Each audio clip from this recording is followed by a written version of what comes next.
đọc tuôn rồi mà tới nói nâng chiết đấy vậy xà món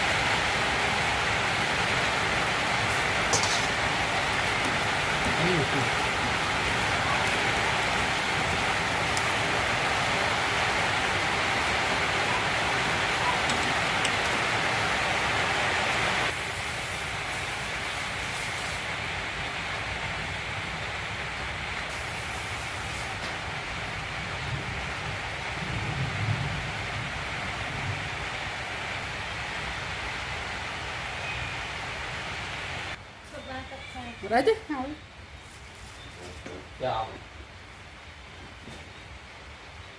cũng thì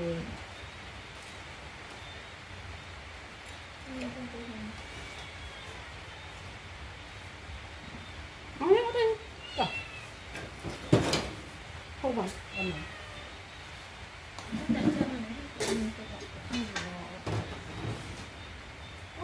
chỉ cần mẹ trên ngành dạ mới phải thì là thể làm món thì tung cái món nào vì người sốt còn sốt sốt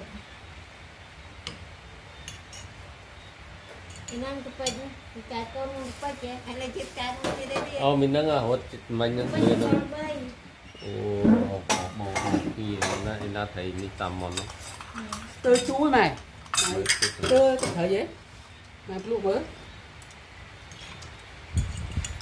mày đấy mày tươi tôi thấy tươi á nhìn nào đó nên tươi tôi nhiều quá đây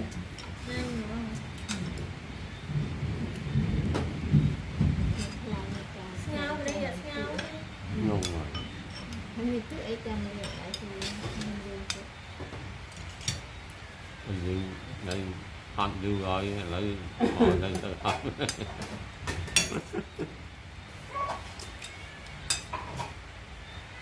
khá rồi cũng có tao không bao nhiêu kia chuyện đấy đọc tuôn rồi mà tới nói nâng chiết đấy vậy xà món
mình nó Bây đưa giờ nó bay.